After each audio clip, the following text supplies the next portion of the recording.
Сабақтың тақырыбы Тұманбай Молдағалиев. Мақсаты ақынның өмірі мен шығармашылығынан жалпы мәлімет алады, өлеңнің мазмұнын меңгеріп, талдау жұмыстарын жүргізеді, есте сақтау және ойлау қабілеттерін артады, мәнерлеп оқу дағдылары дамиды, бауырмалдық пен сыйластыққа тәрбиеленеді. Ақын жырларындағы өн бойындағы мейірім, шапағат, жақсылық, адамгершілік, азаматтық, күрескерлік, ата-баба рухына тағзым, ата-мекенге деген сүйіспеншілік сияқты ұғымдарды бойларына сіңіреді.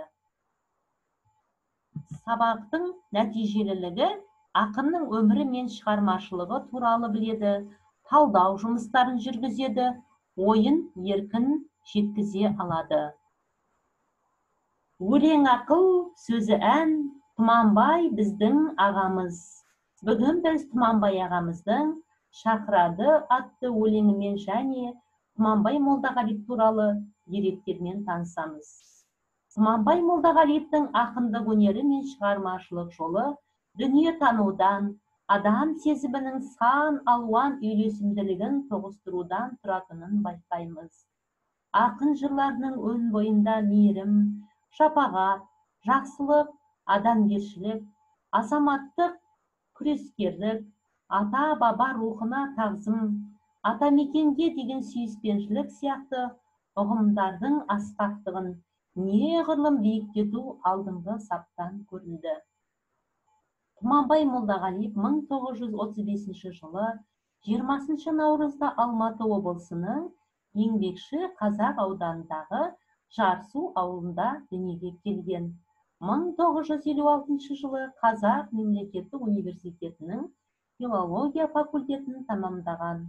Еңбек жолын Лениншіл жас, қазіргі Жас Алаш газетінде әдеби қызметкер болудан бастаған. 1956-59 жылдары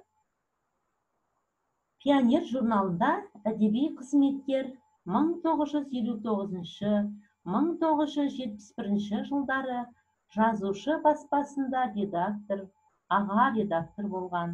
1971-73 жылдары Балдырған журналында жауапты хатшы, 73-84 жылдары Жалын альманахының бас редакторы қызметін атқарған. 1984-1986 жылдары Қазақстан Жазушылар одағы басқармасының хатшысы болды. Тұңғыш өлеңдер жинағы студент дәптері деген атпен жарық көрді. Содан бергі уақыт ішінде ақынның 40-тан астам кітабы басылды. Орыс және батыс классиктерінің, сондай-ақ туысқан республикалар ақындарының өлеңдерін қазақшаға аударған. 1968 жылы жаңа дәптер жинағы үшін Республика комсомолы сыйлығының, 1982 жылы Жүректегі жазулар кітабы үшін Қазақ КСР мемлекеттік сыйлығының лауреаты атағын алды. 1922 жылы бүкіл түркі дүниесі ақындардың Физули және Жамбыл атындағы халықаралық сыйлықтарын алды. Қазақстанның халық жазушысы, Парасат орденінің иегері. Тұманбай Молдағалиев қашанда толассыз жазып, тебіреніп, тереңнен жыр толғап келеді. Ақынның қайсы бір өлеңін оқысаңыз, отсыз, ойсыз дүниені кездестіре алмаймыз. Дүниені кездестіре алмағанмен де ақынның «Шақырады көктем» атты өлеңі осы ойды қуаттайды. Бұл өлеңнің желісі алдымен адалдықты, айнымас достықты, ақ ниетті жырлауға құрылса, екінші жағынан барлық өзен суы мен иісі аңқыған көгі гүлімен асығып келе жатқан көктемді аңсау деп білеміз. Ақын көктем жайлы бір ауыз сөз айтпағанымен, оның белгілерін жырлағанның өзін көктемді жырлағаны деп ұғамыз. «Шақырады көктем» әнін Роза Рымбаеваның орындауында орындалады. Елестеттім көктемді гүл ашқан, Көздеріңе ғашықпын нұр шашқан, алыстарға жетеле еремін. Сені ғана бақыт деп сенемін, еркем. Арманымдай алдағы, ақшуақтай таңдағы, аялай бер арманым, аялай бер. Сандуғаштар жырлаған, көктемдерге бір барам,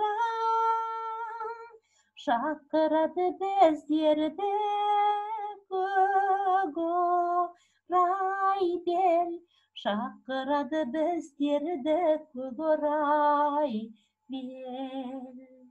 Я, ақынның бұл өлеңінде өзен суымен иісі аңқыған, көгі гүлінен асығып келе жатқан көктемді аңсау деп білеміз. Тұманбай Молдағалиевтің ақындық өнері мен шығармашылық жолы дүние танудан, адам сезімінің сан алуан үйлесімділігін тоғыстырудан тұратынын байқаймыз. Ақын жырларының өн бойында мейірім, шапағат, жақсылық, адамгершілік, азаматтық, күрескерлік, ата-баба рухына тағзым, атамекенге деген сүйіспеншілік сияқты ұғымдардың асқақтығын неғұрлым биіктету алдыңғы саптан көрінеді. Тұманбай Молдағалиев қашанда толассыз жазып, тебіреніп, тереңнен жыр толғап келеді. Ақынның қайсы бір өлеңін оқысаңыз да, отсыз, ойсыз, дүниені кездестіре алмайсыз. Шақырады көктем атты өлеңі де осы ойды қуаттайды. Бұл өлеңнің желісі алдымен адалдықты, айнымас достықты, ақ ниетті жырлауға құрылса, екінші жағынан барлық өзен суы мен иісі аңқыған көгі, гүлімен асығып келе жатқан көктемді аңсау деп білеміз. Ақын көктем жайлы бір ауыз сөз айтпағанымен, оның белгілерін жырлағанның өзін көктемді жырлағаны деп ұғынамыз. Ақынды жазушы, әдебиетке әкелетін сұлу сезім ол сағыныш. Сағыныш өмірге, тіршілікке, туған жерге деген махаббаттан тұрады. Ақын осы өлеңінде сағынышты табиғатпен, сарала жапырақпен өте әсерлі ұштастыра жазады. Көктемде туған ақынның күн нұрына теңелер жырында адамды неше түрлі қияға, арманға жетелер қуат бар. Ақынның бүкіл мүддесі, тірлігі ол поэзия. Ол біреуге алғысын айтса да, жырмен толғайды. Бәз біреуден орынсыз жапа шексе де, өлеңмен тебіренеді екен. Тағдыр үнемі маңдайынан сипап тұрмайды. Тіршілікте қаншама шаттық пен қаншама ренішті жағдайлар сабылып, бірінен соң бірі алмасып келеді. Бұндайда ақын өзінің іңкәр сүйіспеншілігін, жан тебірінісін өлеңіне шағады. Өлеңді айтам, өзгеге айтпас нәрсемді, бақытыма балам сенді, жар сенді. Өлең менің тәтті үнім естілер, өлең менің сәтті күнім сәрсенбі деп, қасиетті өлеңнің құндылығын сезіне білген. Тұманбай Молдағалиев ақындықты, ақын болуды жоғары бағалайды. Себебі ол өзінің бар байлығын, базарын өлеңнен, жырмен өлшеген еді. Өлең жазбасам, бірдеңем жоғалғандай, мазам кетіп жүремін оңала алмай, әлсіздік пен мәнсіздік, мазасыздық, соңымнан бір ереді, олар қалмай деп жырлаған Тұманбай Молдағалиевті өлең жолдарымен поэзияны жан тәнімен сүйгенін байқауға болады. Тұманбай Молдағалиев тұнық жырларды сырлы ақынның сиқырлы әлеміне ұласып, сырласымызға айналады. Өлең бақты деген осы шығар. Ұлттың ұлы ақынына айналған ақынның жырлары қазақ деген ұлттың жанымен тұтасып туысып кеткен. Тұлпарлар шапқан жерлерде, сұңқарлар ұшқан жерлерде, мен де ұшып өзімше қанатым бардай кеудемде деп тебіренді.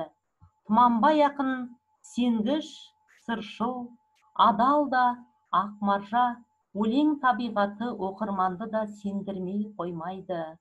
Сол табиғат ұлтыңның ұятына, алашыңның арына айналып жүре береді. Ақын мен өлең көкірек көзінде бір тұтас ұғымға айналып кетеді.